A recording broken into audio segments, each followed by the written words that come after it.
میری چچا ذات تھی، بڑی محبت تھی، لیکن وہ میرے قابو کے اندر نہیں آتی تھی۔ ایک دفعہ اس کو مال کی تنگی کے اندر مبتلا ہو گئی، قحط آ گیا، اور میں مالدار آدمی تھا، وہ کچھ مانگنے کے لیے میرے پاس آئی، تو میں نے کہا موقع ہے، اس کو میں نے کہا میری حاجت پوری کر دو تو میں تمہیں مال دے دوں گا۔ وہ بیچاری نہ چاہتے ہوئے بھی تیار ہو گئی، تیار ہوئی، میں نے اسے مال دے دیا، اور حدیث پاک کے الفاظ آتے ہیں کہ میں جب اس کی دو شاخوں یعنی دو ٹانگوں کے درمیان بیٹھا تو وہ پکار اٹھی، اے اللہ کے بندے خدا کا خوف کر اور اس مہر کو اللہ کے حکم کے بغیر نہ توڑ، یعنی زیادتی نہ کر۔ اس کے یہ الفاظ سنتے ہی میں ہٹ گیا تیرے ڈر اور خوف کی وجہ سے، اور میں نے اس کو مال بھی دے دیا اور چھوڑ دیا۔ یا اللہ یہ تیری رضا کی خاطر اور تیرے ڈر کی وجہ سے میں نے یہ کام کیا تھا، تو جانتا ہے، اگر اس میں خلوص ہے تو اس مصیبت سے نجات عطا فرما۔ پتھر اور ہٹ گیا، لیکن نکل نہیں سکتے تھے۔ اب تیسرے شخص نے، یہ مفہوماً میں خلاصتاً عرض کر رہا ہوں، اس نے کہا یا اللہ میں لوگوں کو مزدوری پہ رکھتا تھا، میرے پاس بہت مزدور آتے تھے، کام کرتے تھے۔ ایک دفعہ ایک بندہ آیا، اس نے مزدوری کی، کچھ عرصہ میرے پاس وہ مزدوری کرتا رہا، پیسے میرے پاس اس کے تھے امانت، اچانک وہ چلا گیا۔ روایات کے خلاصہ یہ ہے کہ ایک روایت کے اندر آتا ہے کہ میں نے جب وہ چلا گیا تو اس کے پیسوں سے چاول کی فصل کاشت کی، بڑی بہترین فصل ہو گئی۔ وہ فصل جب مارکیٹ میں بکی تو میں نے اس کے جانور خرید لیے، اور جانوروں کے اندر بھی رب نے اضافہ کر دیا۔ کافی عرصے کے بعد وہ شخص پلٹ کے آیا اور اپنا تعارف کرواتے ہوئے کہنے لگا میں فلاں شخص ہوں، فلاں دور زمانے میں فلاں وقت میں نے تمہاری نوکری کی تھی، اور اتنی اجرت اور تنخواہ میری آپ کے ذمہ باقی ہے، مجھے وہ پیسے دے دو۔ میں نے کہا وہ جو بکریاں، وہ جو مال کھڑا ہے نتنا، وہ سارا تیرا ہے، لے جا۔ تو وہ مجھ سے کہنے لگا اللہ کے بندے مجھ سے مذاق نہ کر، یعنی میں تو تھوڑے سے پیسے چھوڑ کے اتنے زیادہ تھا نا۔ اس نے کہا نہیں، یہ جو تو دیکھ رہا ہے نا، یہ سارا میں نے تیرے مال سے تجارت کی تھی، اور یہ سارے کا سارا، حالانکہ اگر مکر جاتا تو کون دیکھ رہا تھا؟ لوگ دیتے ایکچوئل پیسہ کہنے کوئی نہیں دیتا، ڈیمنا ہوں دے تو وہ تو تھوڑا دے دیتا، وہ تو وہی مزدوری مانگ رہا ہے، تو اس کو کیا پتہ تھا اتنا بڑھ گیا۔ اس نے کہا نہیں، یہ سارے کا سارا تیرا مال ہے۔ وہ بندہ بارگاہ رب العزت میں عرض کرتا ہے مالک میری نگاہوں کے سامنے وہ بھیڑ بکریاں جتنے ریوڑ تھے سارے لے کے چلا گیا، میں نے ایک چیز بھی اس کے نہیں روکی اور سارا مال اسے دے دیا۔ یا اللہ یہ تیری رضا کی خاطر خلوص نیت سے تھا، ورنہ مجھے کوئی دیکھ نہ رہا تھا۔ فرمایا پھر پتھر ہٹ گیا، تینوں باہر نکل گئے۔ تو بات یہ ہے کہ کسی بھی عمل کو جب آپ خلوص نیت سے شروع کرتے ہیں نا، رب اس کے اندر برکتیں ڈالتا ہے اور راہ کی رکاوٹیں دور ہو جاتی ہیں۔ یہ حدیث ہے بے خبراں ہے تو با زمانہ بساز، زمانہ گرد با تو نسازد، تو با زمانہ ستیز۔ اب ہم کہتے کہ نہیں دور نہیں رہا، وقت نہیں لگا، یہ کیسے ہوگا وہ کیسے ہوگا، ایسی باتیں ٹھیک ہے انسان کو بے عملی کی طرف لے جاتی ہیں۔ ایک بندہ بھی خلوص نیت سے جمع ہو جائے، وہ استقامت کا کوہ گراں جب بن جاتا ہے تو اس کے مقابلے میں ہزاروں لاکھوں بھی آ جائیں نا، اس کو زیادہ حق سے ہٹا نہیں سکتے۔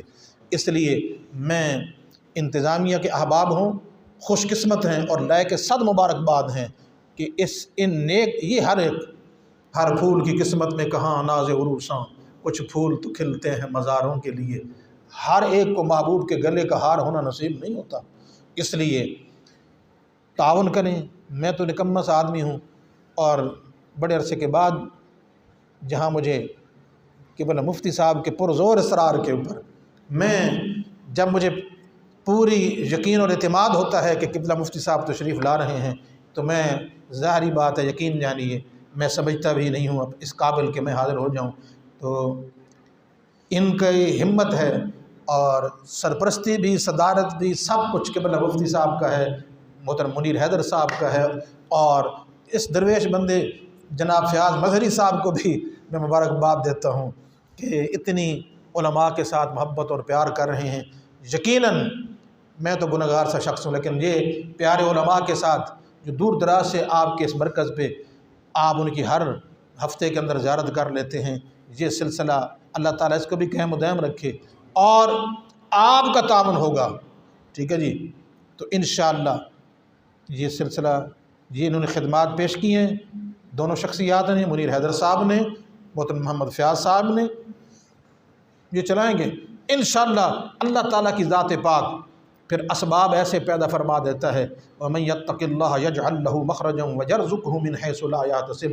فرمایا جو خلوص نیت سے تقوی اور طہارت کا پیکر بن کر رب ذوالجلال کے لیے کام کرتا ہے نا، اللہ تعالیٰ اس کے لیے نجات کی راہیں پھر کھول دیتا ہے، اور وہاں سے اس کو رزق عطا فرماتا ہے۔ رزق صرف روپے پیسے کا نام نہیں ہے، اور بہت ساری چیزوں کا نام بھی رزق ہے۔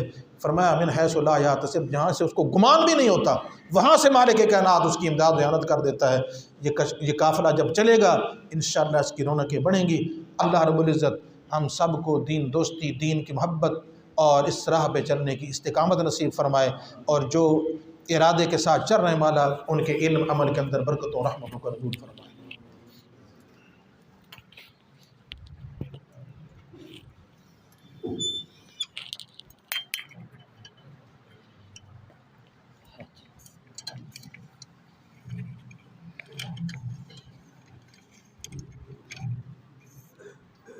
اعوذ باللہ من الشیطان الرجیم، بسم اللہ الرحمن الرحیم۔